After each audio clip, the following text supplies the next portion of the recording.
Albuquerque. This is Lindsay. This is Lorenzo. And this is What's Up ABQ. What's up, Albuquerque? This is Lorenzo. And this is Lindsay. And today we are here at Enchanted Equine. And I was going to let you introduce yourself, and I almost just did it for you, but go ahead and introduce yourself.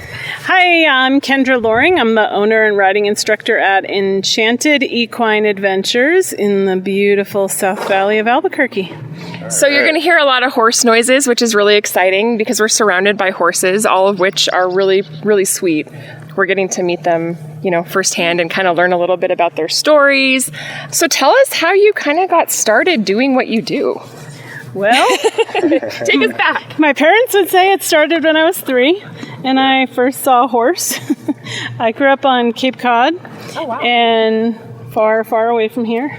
And I just fell in love with the horses, and I knew one day I was going to work with them somehow. And so I joined 4-H, learned everything I could, then went to college, got a bachelor's degree in horses, and moved out here, fell in love with New Mexico. I know today that I could not have done this back there. I know that for sure. Albuquerque, New Mexico has the best system for small businesses. It's just so supportive, so amazing. Yeah. And I decided I was going to do riding lessons, but then I learned more about therapeutic riding, which is for kids and adults with disabilities. So I got certified to do that. And then I learned about the plight of the rescue horse in New Mexico. So all of these horses are rescues in one form or another. I rescued some of them and other people rescued some of them. So they each have their own story and their own issues. When you say rescue horses, kind of walk us through what that means. I know a lot of people that maybe don't know horse culture or aren't familiar with this type of work. What does it mean when you say, we got a rescue horse? Sure. So the easiest way to explain it is just like a pound for cats and dogs. I believe there's 10 registered horse rescues in New Mexico right now. There used to be 7. I think there's 10 now. And they take in owner surrenders. She came from a hoarding situation. She was a racehorse. Oh, wow. And so they've all come from different kinds of situations. So the rescues in New Mexico are just fantastic, and they take in all kinds of horses and help them get to the homes that they need to be in.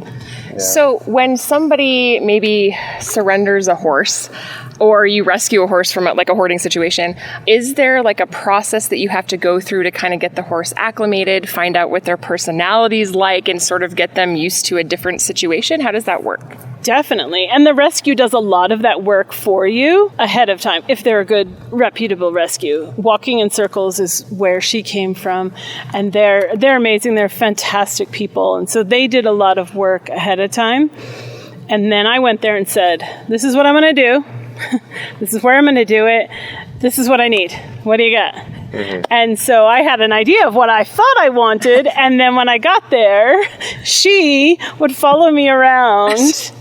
And she wouldn't leave me alone. And so I was like, okay, somebody tell me about this horse. Yeah. And so they introduced me to Cinnabar, and she's worked for me for 10 years now. So she's really sweet. She's very friendly, and we'll take some footage and stuff so you guys can see it on the YouTube channel. But she's very sweet, and she does butt scratches, we learned. And she keeps walking by okay, I'm ready for my next round, everyone. Yeah.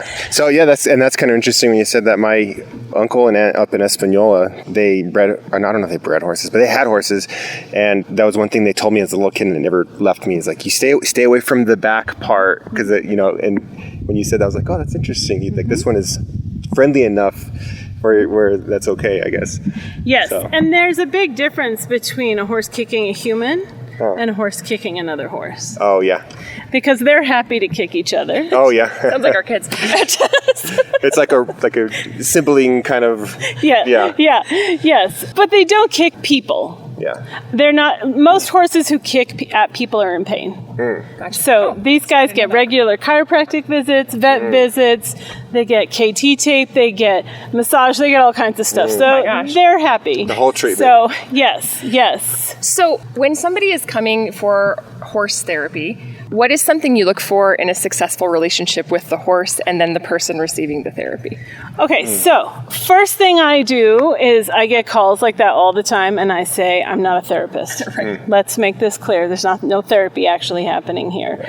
I'm a riding instructor. So I'm certified to work with kids and adults with disabilities, but I'm a riding instructor, so I teach riding skills. So, and this is not for everyone. It's not for everyone. It works well when I have a client who wants to do it. I have a lot of parents and grandparents that bring people and get on a horse, Yeah. And I just say, look, it's not going to work. We don't have the attention span yet. We're just not ready for it yet. Right. So, but for me, when I have a client, like I have 2 brand new clients this morning, 2 very different, 117, 110, very, very different from each other, siblings. And they wanted different things. Yeah. The little girl wanted the horse to pay attention to her because he wasn't listening, and the boy was like, let's go. Yeah. Ready to. So then I talk to them and I chat with them and put them on a horse and see how they interact with that horse. And then I might switch horses if necessary. So you have to pair personalities with the person, the rider, the student, and also the horse too, right? Because each horse is very unique. Yes. So how do you figure out, like, how, this horse would be a good fit for this person or maybe not? Yeah, well, I know my horses pretty well, so they've all worked for me for years. And so I know how stubborn they are. So if I have someone who's really timid and meek, they're not going to do well on a horse like Henry, who's just literally going to stand there and just be like, Fine. my name is Henry Standing Bear, and I stand here. This is what what I do. It's my thing. So, my thing. yeah, I just kind of get to know them and I talk to them. I'm really interested in what the client wants out of it. Sure. Like the 2 that came today, they're both actors. They want to be able to ride in shows and movies. Total sense. So New Mexico I'm like, okay, then let's do that. Let's get you confident. We have a friend joining So us this here. is Pony Boy. Hi, Pony. Pony boy. You can come over He's here. just napping. Oh yeah. Pony has don't have something called sweet itch, which makes him really, really itchy in the summertime. Is that why he's rolling on the ground, or is that just the heat and the heat and tiredness? It's both. It's both. Let's see that pretty face. There. Looks like a man who just woke up. Yes. So Pony's 18. He's little past middle-aged. And where did he come from, just out of curiosity? He came from a family in Edgewood, and he was about a quarter of the size Oh, wow. he is now. So Back then. Really? Wow. if there's something you could tell somebody, like let's say they're like, maybe they're new to wanting to own a horse or work with a horse, what would be something important that you think they should know before they do anything? Go get some riding lessons. And make sure it's a place that teaches horsemanship, because if someone just hands you a horse, here, go get on, you've created no bond with that horse. You don't understand that horse. There's no trust there. So you have to go get the horse, put his halter on, groom him, put his saddle on, put his bridle on, get to know him. And then you can create a relationship. So I would say start there with getting some lessons and then move forward with adopting or buying. Is there anything or any issue, I guess I should say, that is specific that you see in New Mexico rescue horses, or something that's kind of a common thing that you keep seeing over and over just in this circle? Well, I see a lot of people who don't have that horsemanship piece. They're just like, oh, we want a horse in our backyard because our kids want a horse, or I want a horse because I want to go ride up and down the ditch. So I see a lot of people who don't have that horsemanship piece. And honestly, I'm willing to teach it for free. If somebody wanted to come and muck or exercise horses and just come and learn, I'm willing to teach that piece.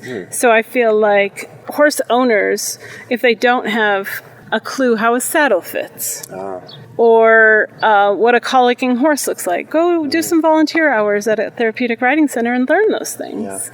Is that what horsemanship is? Sort of just like the technical piece and all of it. Yeah. Yep. All the parts of the horse, all the diseases, the movement, the communication. She's scared to death of Henry. Oh yeah. So if you're scratching her butt and loving on her, but you don't know that Henry's coming, you got to get out of the way because she's going to move. Yeah. So you got to know their communication style too. Oh, yeah. Yep. So as far as your business goes, how can the community support you? You know, because I know that there's a lot going on. So how can we support you? Well, that is a very good question. I am an LLC. I'm not a nonprofit, but I do accept donations. But the best thing is just word of mouth, getting people to understand what I do here, asking questions, and sharing my offerings. Like I have a summer program. We're just entering, I think, the 5th week of 9. So we're almost done with that, with the summer program. And then I have a teen program that I do on Thursday evenings. Oh, nice. And it's just free. And teens can just come and hang out and play with horses, hang out with each other. That is really cool. That's not something you hear a lot. It's like, hey, it's free. Come and experience this. It's worth the experience. Yeah. I have a nephew that I might be bringing down here as a teenager at some point. Well, that Surgeon General came out with that warning, like a month ago, that said that loneliness was the equivalent to smoking cigarettes. And I believe it. We've got to fix that. Yeah, So this was my answer to that. Come, hang out. Yeah. And I'm happy to teach any kiddo who wants to learn about careers in the horse industry, about horses, about riding. I'm happy to teach the next generation the care of them. I love, too, that the history of Albuquerque and the history of New Mexico has a lot, like horses, I think, are central. Hi, buddy. You made a friend. On my scratching post. Yes. Yeah. So, I mean, and we're in the South Valley. I think we're Bernalillo County, right? We're not in the city limits, but still, like, this is like, to me, Albuquerque. And we have horses. You can see alfalfa fields, and it's still, you get kind of like that ranch feel, but like in the city. I think it's really the cool. whole New Mexico experience. I mean, really, like you can come ride a horse. You can come in this beautiful landscape and be a part of it as well. Yes, ma'am. Oh, we have a question from the daughter. Okay. Put your palm out. So this is my parents' ranch. This is my mom, Jackie. Hello. Hi, Jackie. She's a writer. Oh, nice. Writer. Oh, writer. Nice. Writer. Yes.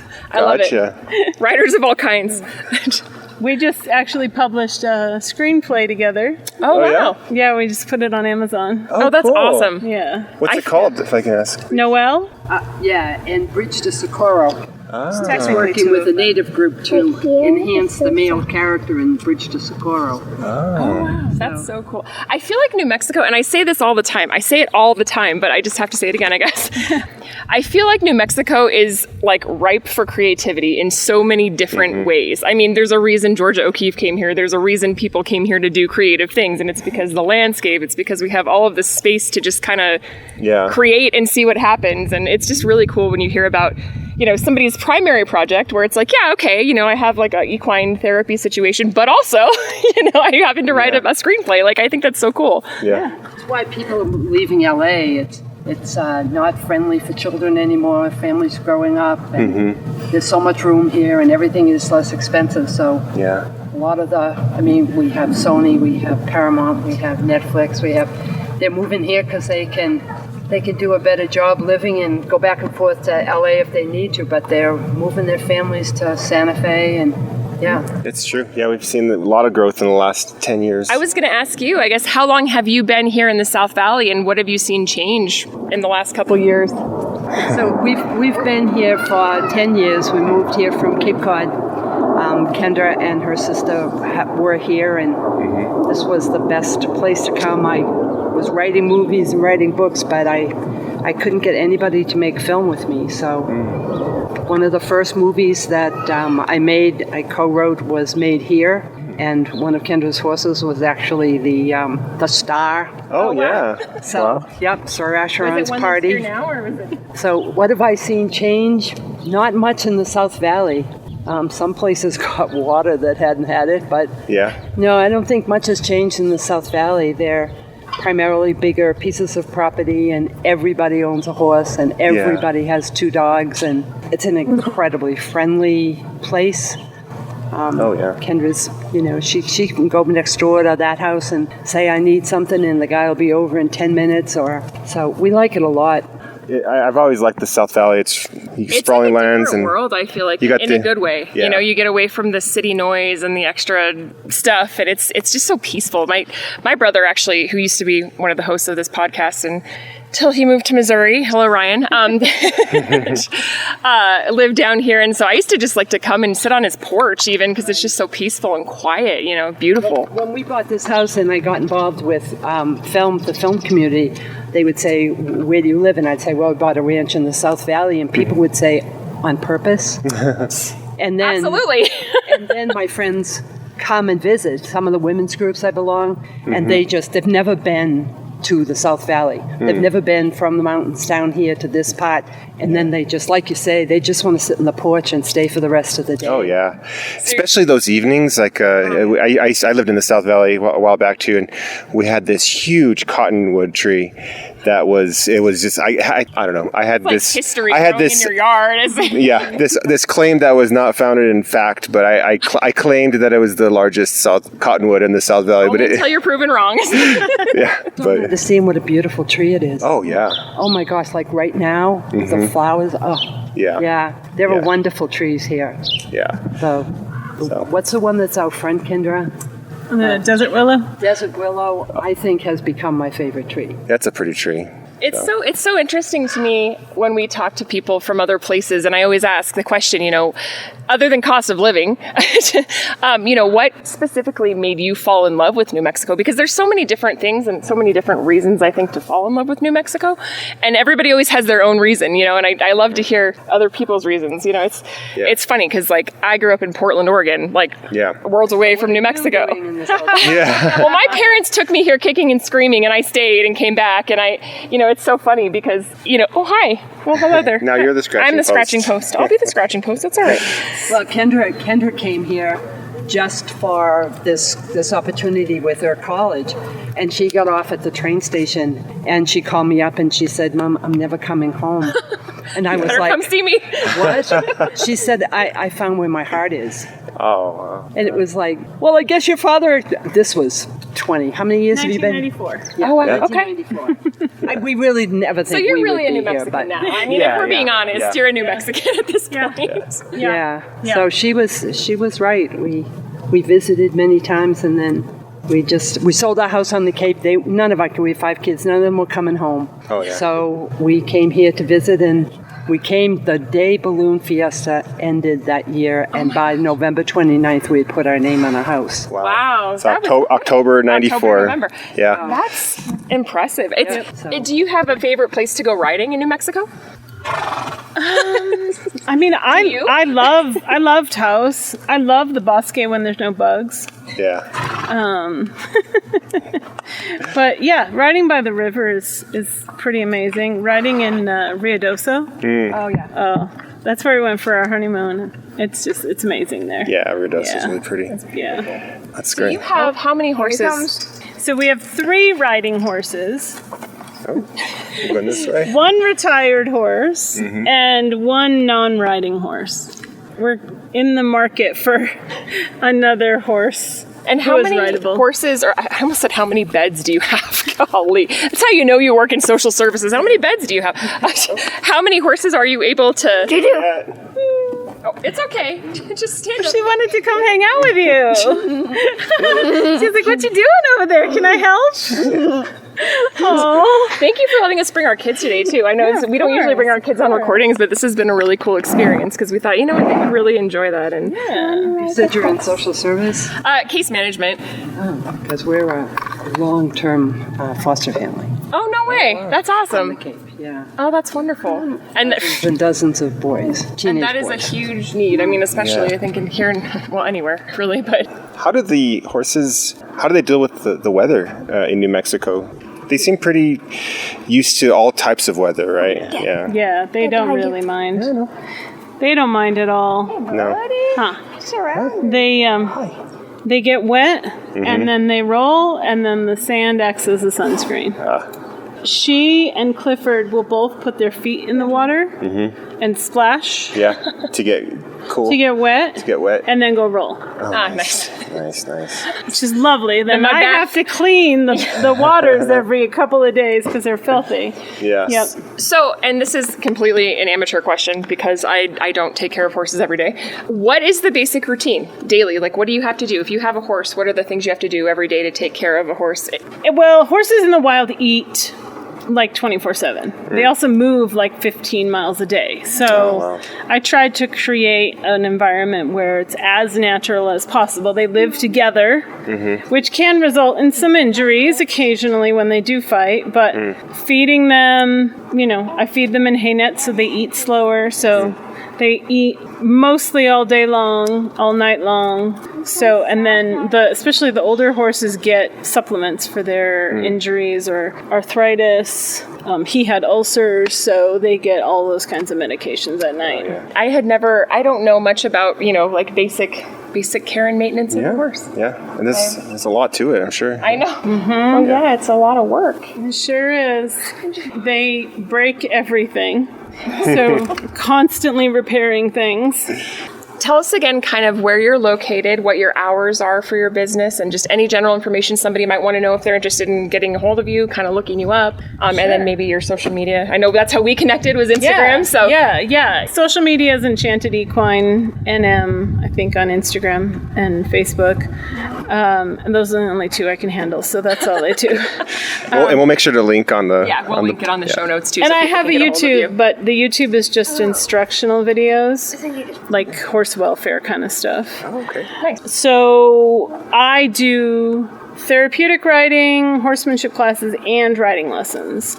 So I start at age 7 and go up to 100. Oh, excuse us, ma'am. Yes, please, just go ahead. I'm telling you, these guys are not shy. Not shy at all. Everybody's got to get their pets in today. Right. They're surrounding us. Yeah, they say, come on, pet me. Okay. It's my turn. So I work with kids and adults with disabilities, but I also work with anybody who wants to learn how to ride. In most therapeutic riding centers, there's a horse leader who leads the horse and 2 sidewalkers that will walk next to the client. And that's a wonderful model for those who need it, but all of my riders are independent, and that is on purpose. The horses prefer it, and the horses want to move. Yeah. So we teach the riders how to walk, then how to trot, and then how to canter. We've got the full attention of all the horses here right now. And Clifford there is the big bully in charge of everyone, so he may tell everyone, go away, I need the attention, and that's okay. Yeah. Well, this has been a really cool experience. Thank you so much for having us. They're big animals. You can't miss them. Is it... Oh, it's the big question? The big question. All right, big question. Big question. Since moving from the Northeast to Albuquerque, I'm sure you've maybe determined an answer to this, maybe not, but red or green? Definitely Christmas. Oh, good answer. Gluten-free Christmas. Gluten-free Christmas. And if you're going to have chili anywhere in the lovely state of New Mexico, where are you going to go? Gosh, that's a good question. I like Sadie's. Yeah, Sadie's is probably the best. Yeah. Although Wex makes good gluten-free chili too. Oh, yeah. That's good. I'm a big breakfast fan, so Same. yeah. Now let me narrow it down, just because we're in the South Valley. Do you have a place in the South Valley that is like your go-to? Yes, Albuquerque city limits. Okay. Yes, it's mom and pop joint, fantastic food. The sister of the owner is celiac, I think, or gluten-free. So they're sure to tell you. There you go. So yes, we love them. Unfortunately, they're closed on Mondays, which is my Friday. Oh. Because I'm always like, and then I'm like, it's Monday. So Not today. Not today. but they're fantastic. Really Nice, good nice. people. Awesome. Yeah, and that's one of the areas of town that like I have not had really like opportunity to experience chili so far. Like because I'm not down here really, so now I feel like I need to make a point. Yeah. And Coors in Rio Bravo is just jumping. It's, I mean, just crazy. What? Unfortunately, the Two Boys Donuts left us. Oh. I didn't even know They had gluten-free donuts, Oh, no. so they left us. But yeah, they're putting in new stuff over there all the time. Yeah. We've seen that. It's pretty cool. Yeah. Pretty cool. And let me ask you this, and this is a random question too. What is a horse's favorite snack? Well, it depends on the horse. Okay, fair. Pears, peppermint, apples, carrots, and I would say his is probably watermelon. Oh. Watermelon. Although they all do like watermelon, especially the rinds. Oh, wow. Our cat likes watermelon. I know. So that's Yeah? interesting. Yeah. We learned that that's okay. We were like, is that okay? Yeah. And our cat loves watermelon. It's awesome. I have a cat who likes cucumbers. Oh, wow. So when I cut them up every morning, she's at my feet screaming for a piece I of want a cucumber. cucumber. Yeah. Okay. I didn't know that horses could have peppermint. I don't know why. I just never Oh, thought they about love peppermints. Yes. Like peppermint, like the candy. Yeah. Oh, yeah. okay. I have a volunteer who's absolutely amazing, and he goes to Sonic and comes back with the like peppermints? handfuls. And the horses are just like, peppermint. yes. This is see, love like them. I learn something every time we record like a podcast. I'm like, today I learned that horses can have peppermint candies, and I'm going to keep that in my back pocket. Yeah. Cool. And I'm actually writing a book. Well, I've written a book. It's with the illustrator currently. It's going to be out end of summer, so end of August-ish, Okay. about Henry's Standing Bear. Oh, and then Henry's, this guy here. Okay, cool. So Henry's been with us for like 6 years, 7 years, and he had an accident a long time ago, and we think a piece of metal went into his neck. So I made up the story for the book. And so it's going to show him growing up in the Gila, being a cattle horse and working down there, and then getting injured, and then coming back from an injury. And I don't know if you saw him in the last lesson, but he's fantastic now. Oh, yeah. He's Wow. just the Well best poised. horse. That's cool. He's a good story. It's a good story, yeah. Yeah. Like if there was a horse for a movie, I think it would be Henry. Honestly. Yeah. Yeah, he's got a really cool, like brown and black coloring, and it's just really beautiful horse. Shiny. And shiny he coat. has the world's greatest side eye. When you're like, come on, Henry, walk on. He's like, really? And he's named for a character in Longmire. And I got permission from the author of Longmire to use his name in the book, because it's Henry with an I, not a Y. Oh wow. So I'm pretty excited. And the book is going to be graphic novel-esque. Oh cool. That's awesome. For like preteens and teens, because there's going to be an injury and depression and healing and All the lessons, huh? That's cool. Yeah. So I'm when do you excited. expect that to be published? She said the end of summer, so I'm thinking the end of August. Oh, cool. And So it's pretty not- soon, hopefully. Yeah, it's not ready yet. We're still putting together a couple of pieces. Oh, nice. And do you mind us asking what it's called so we can plug it, or are you not sure yet? It's going to be called The Adventures of Henry Standing Bear. Okay. All right. Okay. So Nice. Albuquerque, keep an ear out, keep an eye out, because it's coming. Yep. And it will be volume 1. Okay. Oh, nice. Volume 2 is The Adventures of Finn and Ponyboy, which is my dog, and Ponyboy, who are best friends. Oh, nice. I love that so much. Yes. So it's going to Awesome. be great. Best friends come in all shapes and sizes right. and everything else. That's right. Yep. Sweet. Well, thank you so much for spending time with us. We appreciate it. Yeah, this has been really, really cool, and I'm excited to kind of just hang out with the horses. It's been really therapeutic just hanging out and petting them, and Yes. Horses Spending an have this afternoon. way of calming people Yeah. down. Yeah, You know, they lower the cortisol levels. I think so. And not only that, but I'm just sort of in awe of how powerful and like just, I don't know, they're just giant creatures. And this 11-year-old had a question real quick. Okay, go ahead, buddy. So if horses have different personalities, does that mean like their descendants also have personalities? Their descendants. Like their parents and their grandparents? Yeah. And stuff? Yes, and when people breed horses, they like to take horses who have those good personalities and put them together. Yes. So that you get a great personality. So does that mean theoretically if I put a super aggressive horse with another super aggressive horse, it will make the ultimate Terminator Ultimate horse? Terminator horse? Are you? Okay. All right, 11-year-old. Probably.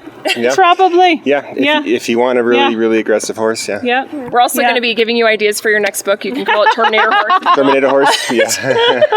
That was a good question. I never would have thought of that. So That's all right. I get all kinds of questions, so there's right. no dumb questions around here. awesome. Well, thank you so much. We really appreciate it. Yeah, sure. Thank you. Thanks for coming out. Yeah, thanks for having us. Thanks for being an itching post. Oh, yeah.